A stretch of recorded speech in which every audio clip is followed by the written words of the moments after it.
Gente, vamos falar do caso da Juliana, infelizmente a brasileira que faleceu depois de uma queda numa trilha da Indonésia. Aqui é o momento que o corpo dela finalmente foi resgatado, depois de 5 dias, conseguiram chegar até o local, né? Você vê que ainda é o início da madrugada. A gente com esperança, né? No seguinte, porque os drones, né?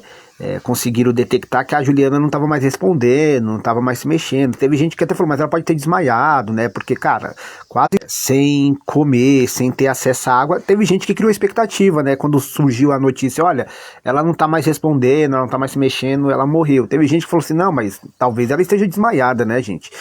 Agora vai ser todo aquele trâmite, né? O corpo vai ser trazido pro Brasil para ela ser enterrada, né? A história da Juliana ficou muito conhecida nos últimos 2, 3 dias, né? Para quem não acompanhou, basicamente ela estava vivendo um sonho. E, tipo, ela não saiu do Brasil para ir especificamente para a Indonésia fazer essa trilha nesse vulcão, né?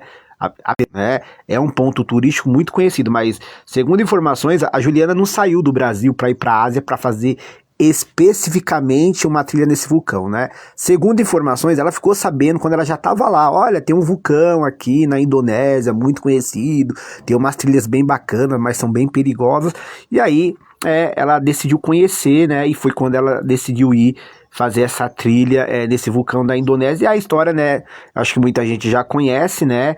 Já no primeiro dia ela teve problemas, né? Ela tava ali com um guia e 5 pessoas, e quando ela tava na trilha com esse pessoal, ela apresentou cansaço, e ela falou assim, olha gente, tô cansado, vamos descansar um pouco aqui, né, só pra eu me recuperar, porque provavelmente era a primeira vez dela nesse tipo de trilha, nesse tipo de vulcão. A gente sabe que a altura, né, quando você tá num lugar muito alto, a respiração é afetada, e aí, segundo informações, o guia não quis parar para esperar ela descansar. Muita gente considera uma falha grave o comportamento desse guia, né? E o guia falou o seguinte, não, a gente vai na frente e depois você alcança, né? Passou mais de 1 hora, o guia percebeu que ela não alcançou eles, não foi até eles, né? Ele decidiu voltar, e aí a Juliana já tinha caído da trilha lá para baixo do vulcão, 400, 500 metros. A gente nunca vai saber, talvez, né, se o fato da Juliana já ter demonstrado cansaço, quando ela pediu ali pro guia, olha, vamos dar um tempo aqui, porque provavelmente o guia deveria perceber, cara, é a primeira vez da menina aqui, fazendo esse tipo de trilha, num lugar tão alto, né, então vamos ficar aqui próximo dela, vai que ela passa mal, vai que, né, e aqui não é um lugar que a pessoa possa passar mal, possa ficar enfraquecida, né, e eu imagino que o guia deveria ter esse tipo de sensibilidade. Se ele é um profissional da área, que ele leva pessoas nesse tipo de ambiente, né? Ele tem que entender o seguinte, várias pessoas estão aqui pela primeira vez. Se estão aqui pela primeira vez, a gente tem que ter um cuidado melhor, uma atenção melhor, né? E assim, ela estava num lugar alto, ela estava num lugar perigoso. Então, quando ela falou, estou cansada, talvez, ou talvez não, né? Provavelmente o guia deveria falar, gente, vamos ficar aqui todo mundo junto, aqui não é uma área, para ninguém ficar sozinho, né? Porque se alguém tropeçar, se alguém passar mal, pode dar ruim. E aí o guia foi embora, né, falou pra ela alcançar eles. Quando ele voltou, ela já tinha caído, né, e aí a saga, né, gente, é uma saga de sofrimento e tormento que todo mundo acompanhou por TV, sites, né, ela caiu, né, foi caindo, foi se arrastando, né, no primeiro dia que ela caiu, 3, 4 horas depois da queda dela, outros turistas que passaram pelo mesmo caminho perceberam, notaram que a Juliana tinha caído lá embaixo. Foi esses turistas espanhóis, segundo informações, que viram a Juliana caída, conseguiram falar com a Juliana passou o Instagram dela, e foi pelo Instagram da Juliana que esses turistas espanhóis entraram em contato com a família para falar o que tinha acontecido. Então pensa, a família estava aqui no Brasil, de boas, né, a filha lá do outro lado do mundo, quando eles descobriram que a filha tinha sofrido uma queda super perigosa. E aí, né, é aquela saga que a gente viu, né, a gente viu em vários sites, vários especialistas falando que teve negligência no atendimento, teve negligência para entender que o tempo dela era curto, que ela precisava urgentemente ser encontrada, ser levada. E assim, ela ficou, gente, 3, 4 dias sem comida, né, porque saiu uma notícia do próprio governo da Indonésia que ela tinha recebido comida, água, né, através de drones. Não aconteceu isso. A Juliana ficou 3, 4 dias sem nenhum tipo de alimento, sem nenhum tipo de água, não bebeu água, não comeu. num puta de um frio absurdo, sem blusa, sem cobertor. Então assim, você imagine uma jovem que sofreu uma queda, que deve ter machucado muito ela, porque ela não conseguia andar, né? Ela conseguia mexer os braços, as pernas delas provavelmente foram bem afetadas, né? Então ela ficou 3, 4 dias num estado de sofrimento absurdo.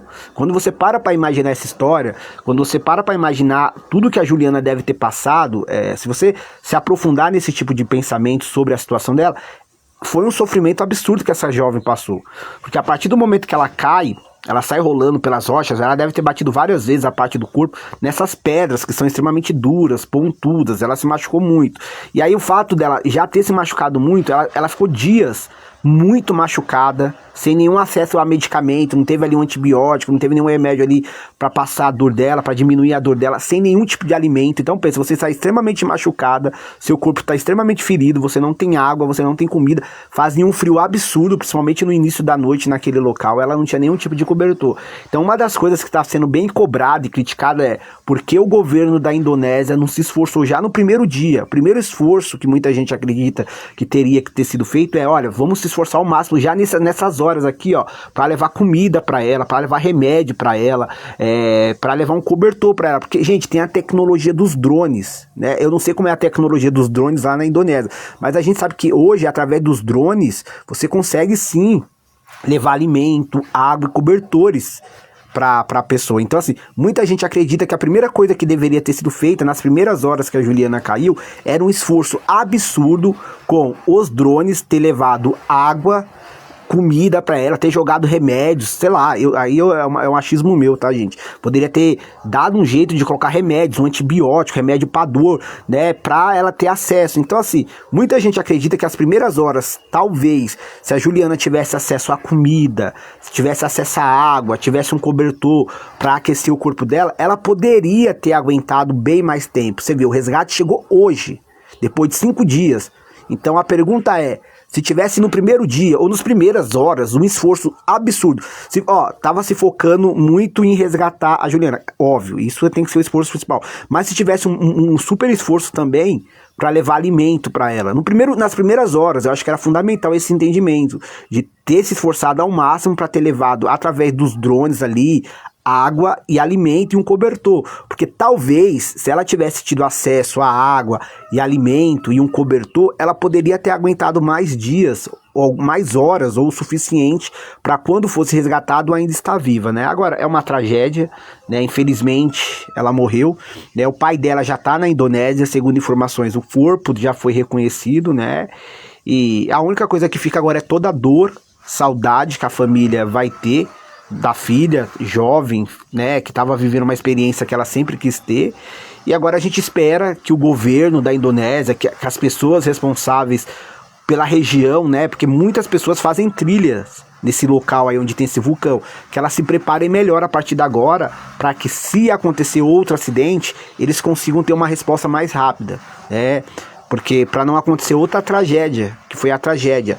O caso da Juliana é uma super tragédia, por tudo, pelo tempo que essa jovem ficou, dias sozinha, extremamente machucada, ferida, sem água, sem acesso a nenhum tipo de alimento, sem nenhum tipo de cobertor, né? Então assim, foi uma morte extremamente sofrida, né? E todo o sofrimento que a família teve que ver uma pessoa que elas amam tanto vivendo, né? Então é isso, gente, o corpo foi resgatado, né? Vocês estão vendo aqui a foto com a flechinha apontando, né? Então agora provavelmente vai trazer o corpo pro Brasil para ela ser enterrada, né? E para fechar, né, gente, toda a solidariedade pros pais da Juliana, que devem estar num estado de desespero absurdo. A gente sabe que perder um filho por si só já é a maior tragédia que um ser humano pode enfrentar enquanto está vivo, né? Todo mundo diz que a maior perda de um ser humano é perder um filho, uma filha. E ainda mais nas circunstâncias que foi a da Juliana, tá? Então toda a solidariedade aos pais da Juliana.